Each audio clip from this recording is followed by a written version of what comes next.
Bonsoir à tous et bienvenue dans ce webinaire Trader 007, les indicateurs techniques suprêmes que tout trader devrait connaître. Je me présente, Jérémy Delsol, analyste de marché et trader pour compte propre. Aujourd'hui, on va parler des trois principaux indicateurs développés par nos équipes chez Admiral Markets pour améliorer vos conditions de trading.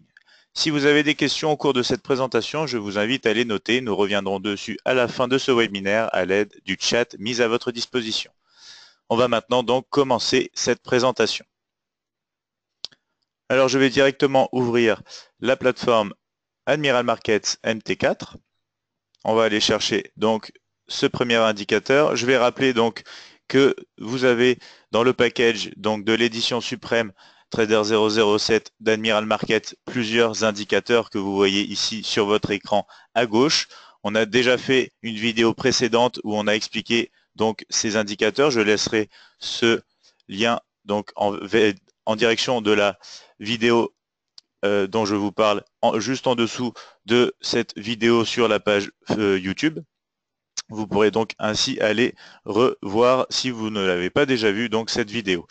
On va directement attaquer donc cette vidéo avec le premier des trois indicateurs dont on va parler aujourd'hui. Ce sera donc Admiral Pivot. Je glisse l'indicateur sur le graphique comme ceci et on va avoir directement les paramètres d'entrée qui vont s'afficher devant nous. Ici, on va voir donc sur la première ligne qu'on va pouvoir choisir le time frame, c'est-à-dire la période souhaitée pour donc que l'indicateur fasse son calcul. Donc ici, on va rester en daily, c'est-à-dire qu'on va pouvoir visualiser donc avec cet outil les points pivots, les supports, les résistances au niveau du graphique journalier, en restant donc sur le D1, le daily. Ici, vous aurez donc la possibilité de changer avec un choix pour une barre, deux barres ou trois barres. Ça va donc changer un petit peu les résultats. Ça va venir modifier le résultat de la formule donc de l'indicateur. Il en va de même pour ici calculation for PP level, donc pour le point pivot donc de cet indicateur. Ici vous aurez plusieurs choix.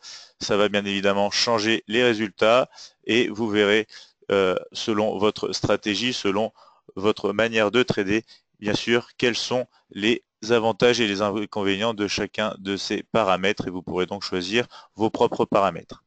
Ici, on pourra avoir donc le choix de dessiner les lignes de support de résistance de chaque côté donc de notre écran, c'est-à-dire une ligne continue.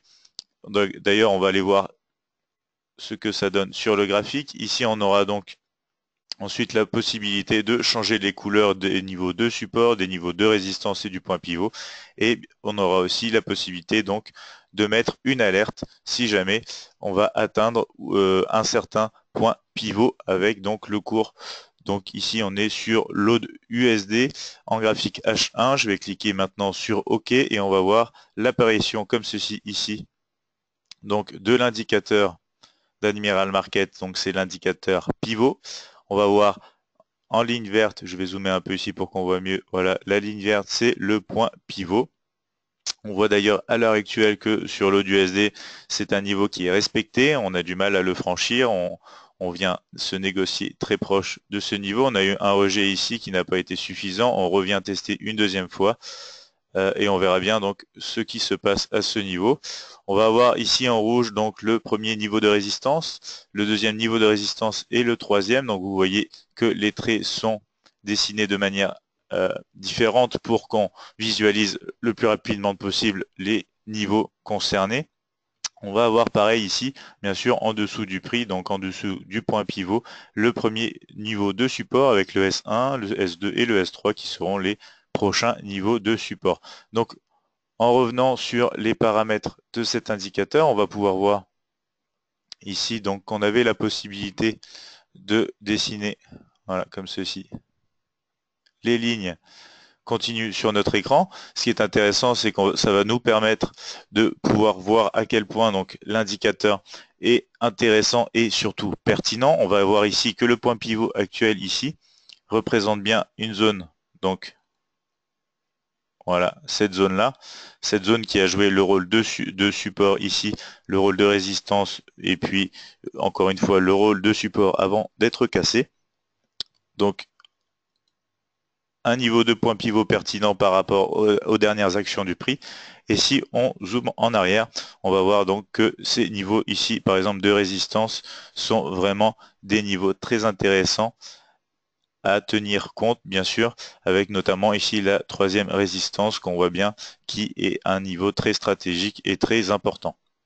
Du côté des supports, on va voir ici qu'on retrouve donc des points en accord avec donc cette ligne de support. On va voir aussi pour le support ici, numéro 2, support numéro 3, qu'on a, je vais vous le montrer ici, voilà, qu'on a bien des zones donc très pertinentes au niveau desquelles il va falloir regarder l'action du prix pour prendre une décision donc de trading. Ici, on voit bien, voilà, encore ici, donc le test de ce niveau.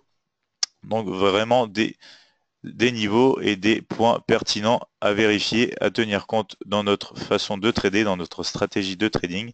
Et bien évidemment, tout ça, c'est dessiné de manière automatique par l'indicateur donc des points pivots. Donc un indicateur très simple, mais à la fois très pertinent, qui va vous permettre d'identifier des zones intéressantes donc de trading. Donc je vais le remettre comme il était aussi au départ. Voilà. Donc encore une fois, on voit bien qu'on a des zones pertinentes avec cet indicateur. Ça permet de souligner les endroits auxquels le prix va réagir, va casser un niveau de support, de résistance. Et donc on pourra aussi déterminer par ce moyen des niveaux d'objectifs. Par exemple ici, si on se met à vendre sur le rejet du point pivot, on pourra aller chercher un premier objectif très cohérent sur le niveau de support S1, niveau de support S2, voire niveau de support S3 selon votre aversion au risque. Donc voici pour ce premier indicateur, donc c'est l'indicateur Admiral Pivot. On va aller voir maintenant, voilà, donc je l'enlève, on va maintenant aller voir l'indicateur Admiral Keltner, qui est un indicateur assez répandu, mais modifié donc par nos équipes chez Admiral Markets. Je vais juste ici changer les couleurs pour qu'on ait un meilleur visuel sur cet indicateur, notamment grossir les lignes, voilà, comme ceci. Et ici, nous retrouvons donc les paramètres d'entrée par défaut. Donc, vous allez voir que une moving average ici est prise en compte. Dans le paramètre par défaut, donc de notre indicateur, on aura l'exponential moving average, qui est une moyenne mobile exponentielle. On aura la possibilité néanmoins donc de la modifier pour une moyenne mobile simple, ou deux autres types encore, donc une moyenne linéaire qui sera calculée en fonction donc du prix, ou encore une moyenne qui sera un peu plus linéaire encore, avec la smooth moving average. Donc on va rester avec les paramètres de défaut pour le moment. Je vous montre juste aussi que ici nous pourrons changer donc les méthodes de calcul pour la moving average qui constitue donc cet indicateur. On aura ici la période 20 par défaut qu'on pourra bien évidemment changer. Ici on aura l'ATR donc qui est l'average true range. Donc on aura la période de l'ATR et à la fois un multiplicateur de cet ATR qui va vraiment nous permettre de modeler, de modifier vraiment de la façon dont vous le souhaitez, de la façon dont vous vous trouvez bien évidemment la plus pertinente pour trader les marchés. Et on aura enfin ici une alerte qui pourra être mise en place si je clique par exemple sur Yes pour avoir une alerte lorsque la borne haute ou la borne basse donc est atteinte avec le cours comme vous allez le voir tout de suite. Donc je clique sur OK, voici l'indicateur qui apparaît sur notre écran. Donc par exemple l'alerte que je vous disais, c'est dans le cas où le prix viendrait toucher ici la borne haute, donc le trait vert ici. On aurait une alerte de la part de cet indicateur qui nous permettrait donc de savoir très rapidement qu'on vient de toucher une des bornes donc de l'indicateur Keltner. Alors cet indicateur est très intéressant car on va pouvoir l'utiliser à travers différentes phases de marché. Donc par exemple une phase de marché où on aura une tendance baissière ou une tendance haussière, mais aussi pendant une phase de marché on aura une consolidation ou encore un range. On va voir ici par exemple que les vagues sont successivement à la baisse avec des niveaux ici par exemple vous retrouvez donc ce point là qu'on va casser par la suite avec la création ici de ce point. Et on va ainsi continuer avec ces niveaux ici et ces niveaux ici. Donc ici, ça nous permet d'avoir un visuel sur la tendance avec à la fois des points bas de plus en plus bas et ici des points hauts qui touchent la borne haute. Donc qu'on va mettre quand même dans une autre couleur pour bien visualiser. Voilà. Avec notamment donc ces points ici qui sont donc des points hauts de plus en plus bas. Donc ici, on peut visualiser très rapidement et très simplement une tendance grâce à cet indicateur-là, qui va donc nous permettre d'avoir des vagues baissières, des vagues haussières et donc de profiter d'opportunités de trading à l'aide de retracements qui seront constitués donc par par le prix qui va venir toucher, qui va venir voire même clôturer au-dessus ici par exemple de la borne haute donc de cette channel en anglais bien sûr, donc de cette enveloppe et de cette borne haute, donc notamment sur l'exemple ici. Et vous allez donc pouvoir voir que à l'aide d'un tout petit peu d'analyse technique, on va pouvoir avoir vraiment des signaux intéressants et on va pouvoir prendre avantage donc sur les marchés avec cet indicateur. Donc ici on voit bien un exemple de tendance baissière identifiée grâce à la Kellner Channel. On va donc maintenant regarder un exemple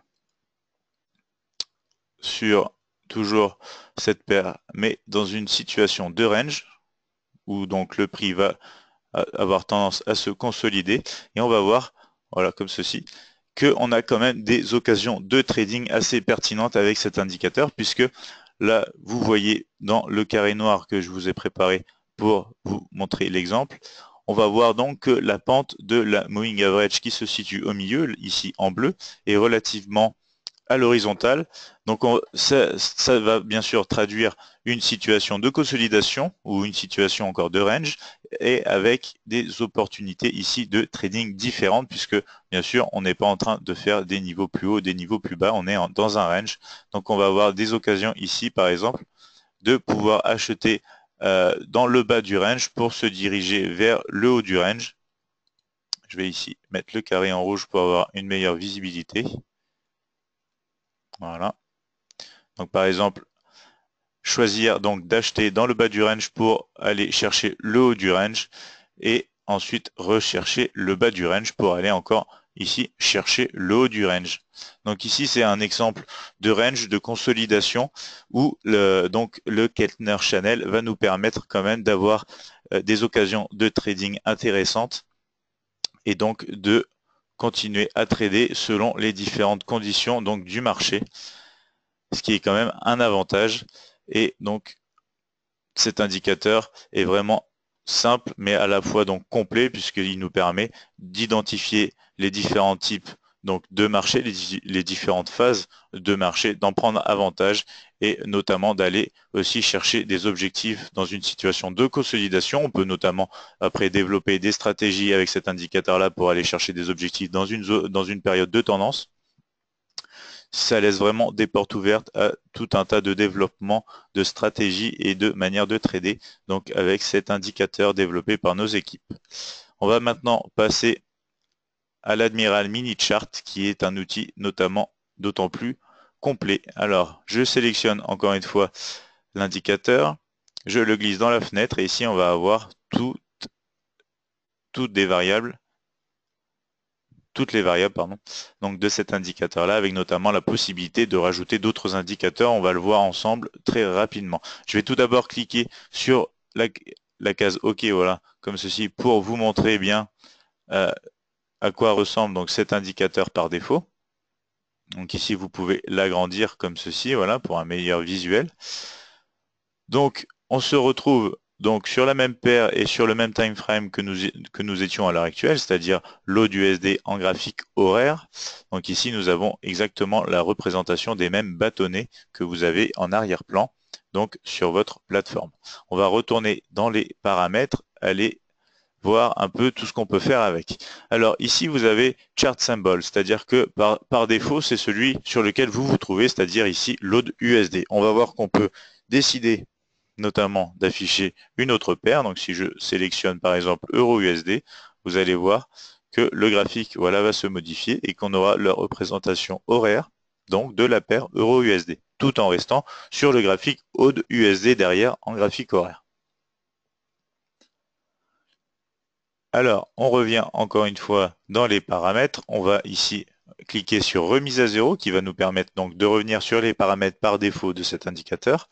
Ici, vous aurez la possibilité d'inverser donc la paire sur laquelle vous vous trouvez. Donc là, on est à l'heure actuelle en mode no, donc on va mettre yes pour voir la différence. Je clique ici sur OK et on aura ici la représentation donc de l'USD AUD, ce qui est exactement donc l'opposé de l'AUD-USD. Et vous voyez donc la représentation graphique ici qui est à l'inverse de la représentation graphique que vous avez en arrière-plan ici. De retour donc dans les paramètres, on va refaire remise à zéro pour rester dans les paramètres par défaut. Ici, on va pouvoir choisir donc les différents time frames que l'on souhaite, si l'on veut bien sûr changer de temps, c'est-à-dire de passer sur du M5, du M12, du M30. On a même des time frames qui ne sont pas disponibles ici dans notre barre par défaut.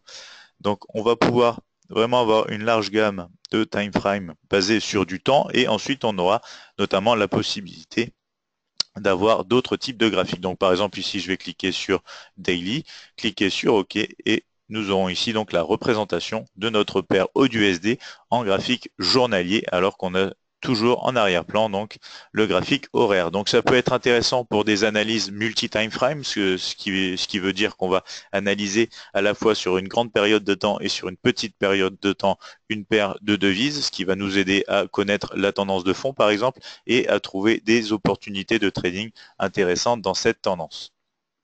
Donc on revient une fois de plus sur ces paramètres par défaut. Je vais recliquer sur remise à zéro et nous allons avoir ici donc maintenant la possibilité d'afficher un type de graphique qui ne dépend pas du temps mais qui vont dépendre du mouvement.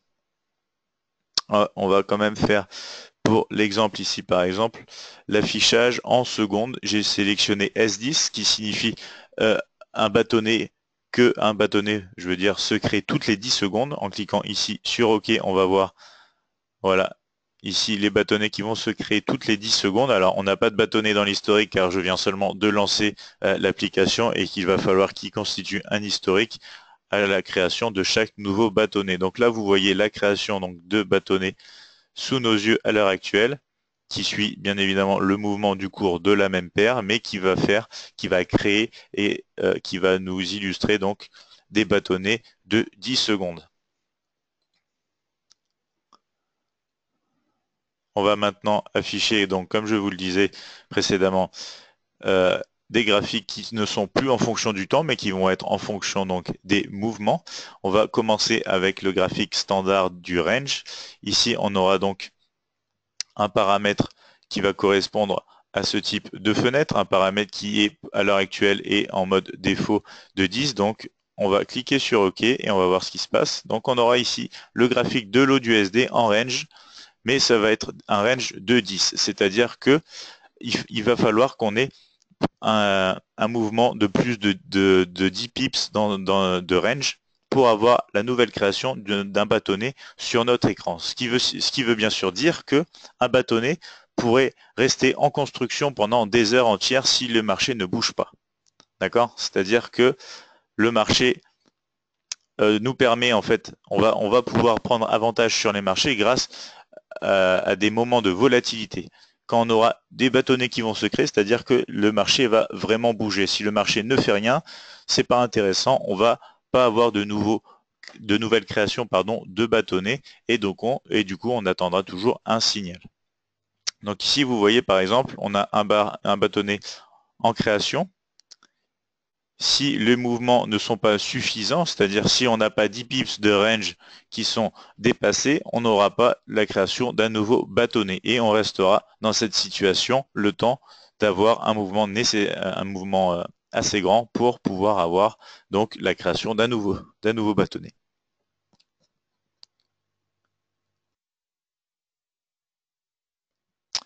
Donc voici pour le graphique de range standard. On va maintenant se tourner vers une petite optimisation de ces graphiques range qui sont les range stack. Voilà, je les affiche ici. On voit un peu une différence. On va voir notamment donc que plusieurs bâtonnets de la version précédente, donc de la version standard, ont été empilés pour avoir un visuel sur un seul et grand, par exemple, bâtonnet bleu. Je vais revenir en arrière pour qu'on ait vraiment un visuel là-dessus. Donc voilà, par exemple, vous voyez ici ce bâtonnet qui est le début donc d'une création de 1, 2, 3, 4 bâtonnets bleus. Je vais revenir donc sur la version améliorée, donc le range ici, et nous aurons ici justement un seul et grand bâtonnet, c'est-à-dire qu'on va empiler les mouvements précédents et en faire un seul et grand bâtonnet pour nous montrer vraiment un changement de direction à ce moment-là et avoir des signaux un peu plus directionnels et un peu plus lissés. Donc si je reviens maintenant ici dans ces paramètres, on va pouvoir voir notamment un autre type donc de graphique qui est très similaire au range mais qui comporte une autre variable, un autre comportement. Je vais cliquer ici sur les Renko standards, toujours donc en paramètres de 10. On va voir ce que ça donne au niveau du graphique. Ici on a des briques, tout simplement chaque brique aura exactement la même taille et ces briques vont se construire en fait du moment qu'on aura un mouvement de 10 pips, mais au contraire donc des ranges, ce sera un mouvement de 10 pips dans un sens à la hausse ou à la baisse. Alors que les mouvements de range, peu importe si c'est à la hausse ou à la baisse, ici ce n'est pas le cas. Les Renko vont se construire seulement si on fait des mouvements de 10 pips à la hausse ou à la baisse, puisque on a dans nos paramètres ici des mouvements donc de 10 pips, voilà, ici à respecter. Si je change cette variable et qu'on passe à 20 pips, on va voir que le graphique va bien sûr changer. On aura voilà maintenant des briques plus grosses, des briques de 20 pips. Donc encore une fois, ce type de graphique est intéressant car on va tenir compte uniquement donc du mouvement en fait sur les marchés. Si on n'a pas de mouvement, on n'a pas de création de briques et du coup on va pas avoir d'opportunité de trading, ce qui est quand même une bonne chose car quand on a une absence de volatilité sur les marchés, c'est jamais bon de prendre de position et de tenir trop longtemps sa position alors qu'avec les Renko, on va rentrer en position dans un moment où le marché est en train de bouger et en plus on aura un biais de direction car on va avoir par exemple avec les briques bleues comme vous pouvez le voir ici un mouvement initié à la hausse et les briques rouges comme vous le voyez ici des mouvements initiés à la baisse. Donc on va revenir ici mettre voilà ici mettre à 10 pips. On va donc continuer avec une version des Renko avec donc ici with tails, c'est-à-dire avec les mèches, donc avec les niveaux les plus hauts ou les plus bas. Donc je vais cliquer sur OK, on va voir la différence, voilà comme ceci. Vous allez voir ici qu'on a des mèches qui va constituer donc le niveau le plus haut ici atteint avant le renversement. Donc par exemple ici, on aura le point le plus haut atteint avant la création donc de cette brique rouge et donc de cette descente après. C'est intéressant à avoir car grâce à ces mèches, on va pouvoir mettre notre stop loss à un endroit stratégique, un endroit notamment donc pertinent, qui sera le niveau le plus haut précédent ou le niveau le plus bas précédent, afin qu'on soit protégé et qu'on sorte de position si jamais on a une cassure de ce niveau, ce qui voudrait bien sûr dire qu'on a un retournement de tendance et qu'on va pouvoir chercher des signaux dans l'autre sens. Donc ici, ces mèches vont nous permettre vraiment de pouvoir déterminer un emplacement idéal pour un stop loss et donc ensuite pouvoir gérer notamment aussi notre trade avec peut-être un trading stop à chaque mèche que vous voyez ici pour pouvoir engranger et sécuriser votre position le plus rapidement possible. Donc si je reviens maintenant dans les paramètres, on va continuer la découverte donc des différents graphiques. Ici, on aura notamment le type de graphique Kagi. On va cliquer sur OK et on va voir donc une nouvelle manière donc de schématiser le cours. Ici, c'est très simple en fait. Cette manière de schématiser le cours va dépendre en fait de la cassure par exemple de ce dernier point ici. Vous voyez que la ligne rouge devient bleue exactement au moment de la cassure de ce dernier point. On va donc passer dans une tendance à la hausse. En revanche ici, donc ce sera un mauvais signal, un faux signal. On aura ici, après la cassure donc du point bas ici, un trait rouge qui va nous dire donc qu'on sera en tendance baissière à partir de ce moment-là jusqu'au retournement donc de cette tendance. Donc ici, un outil intéressant, c'est la représentation Kaigi est une représentation qui est très peu connue, très peu exploitée, mais ça peut donner quand même des idées donc de trading ou de tout simplement de filtres pour trouver la tendance sur les marchés. On a un dernier ici type de graphique à exploiter avec les points et figures qui vont représenter donc le cours en X et en carré.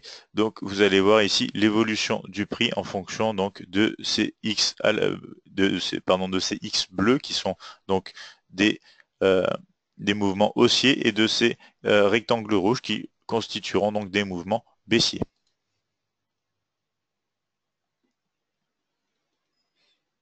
Donc on va continuer la découverte de cet indicateur. Pour ce faire, je vais revenir sur un graphique donc comme les Renko with Tails pour avoir un meilleur visuel.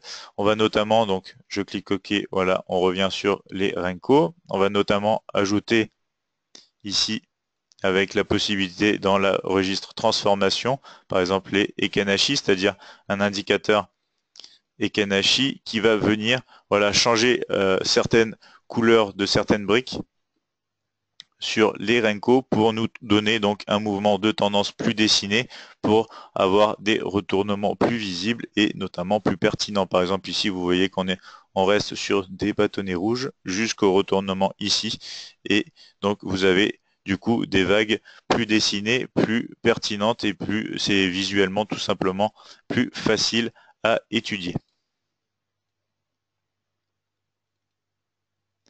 Si je reviens dans le même registre, je peux changer Ekenashi pour des line break ou encore 2 barres ou 3 barres average.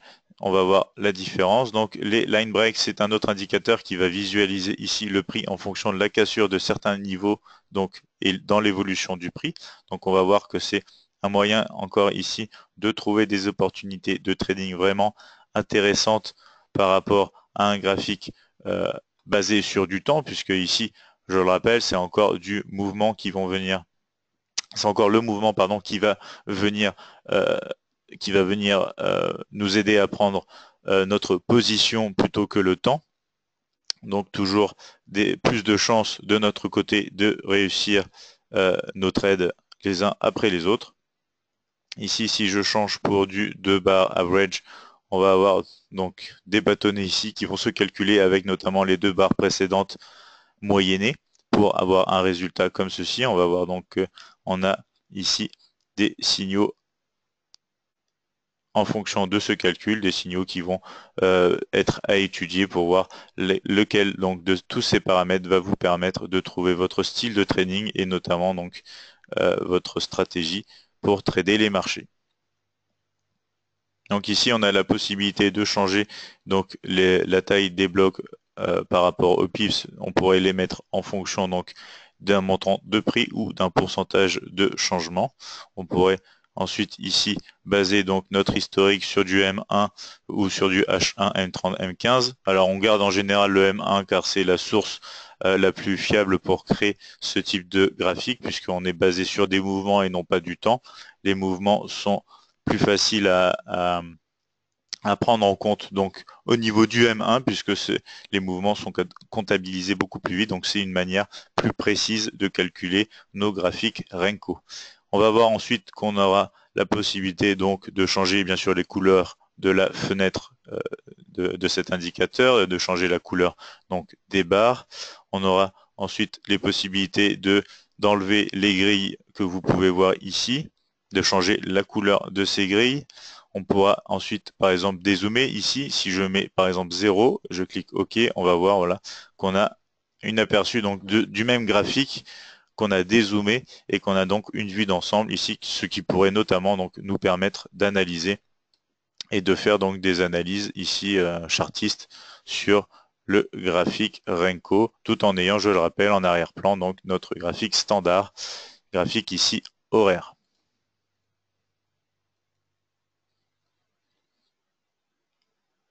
Donc si je continue ici de descendre, on va voir donc qu'on a des possibilités de rajouter des indicateurs toujours dans cette petite fenêtre. Donc vraiment des possibilités très larges. On va voir qu'on n'a pas un seul indicateur à rajouter. On peut ajouter, je vais vous le montrer, voilà, jusqu'à 10 indicateurs dans cette petite fenêtre. Donc vraiment un outil très puissant. On va voir tout de suite l'exemple avec deux moving average. On va mettre une moving average de 20 ici en couleur bleue. Et on va mettre ici voilà, une moving average exponentielle de couleur rouge pour qu'on voit bien la différence. Voilà. Alors, où est ma moving average rouge? Ah, voilà. On a dit de 50 et voilà. Donc voilà, ici vous avez donc vos deux moving average basés sur un graphique en Renko. Je vais vous montrer la différence par rapport à un graphique en temps. Vous allez voir que même d'autres indicateurs peuvent devenir vraiment beaucoup plus performants et plus intéressants basés sur un graphique Renko plutôt que basé sur un graphique en temps. Donc je vais vous montrer ça tout de suite. On va revenir ici par exemple au graphique qu'on a juste derrière en H1. On va cliquer sur OK. On va laisser le paramètre Ekenashi. Mais vous allez voir donc la différence donc des comportements des moving average. On va peut-être descendre un petit peu le time frame pour être plus près donc de la création voilà, des Renko.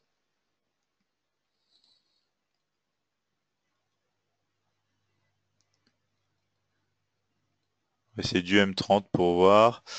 Donc voilà, là c'est l'ode USD en M30, donc basé sur du temps, avec toujours l'indicateur Ekenashi dessus et les deux moving average. Si je passe maintenant en mode Renko, on va voir vraiment une différence.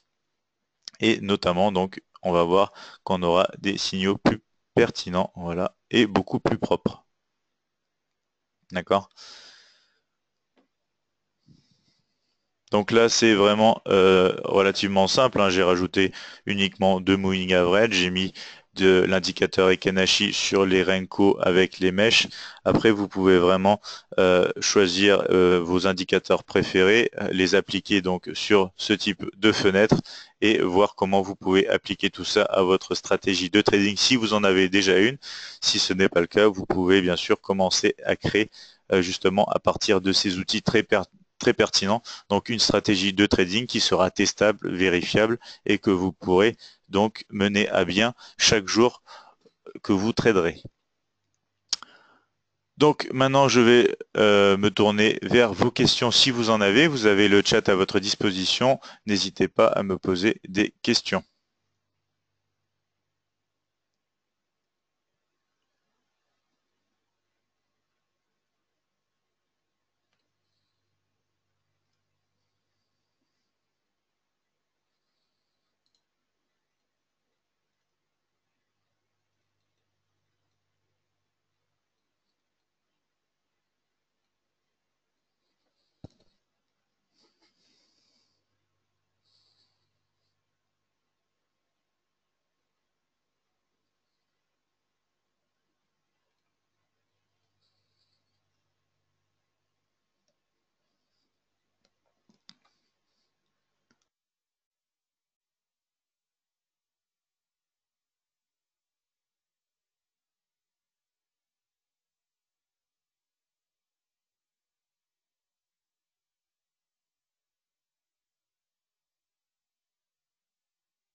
Je vois que nous n'avons pas de questions. Donc, ça va être la fin de ce webinaire consacré donc aux indicateurs techniques suprêmes que tout trader devrait connaître, donc de l'édition suprême de MetaTrader réalisée par Admiral Markets. Merci pour votre attention. Je vous retrouve dans de prochains webinaires pour continuer donc cette série de Trader 007. D'ici là, je vous souhaite à tous une bonne soirée et un bon trading.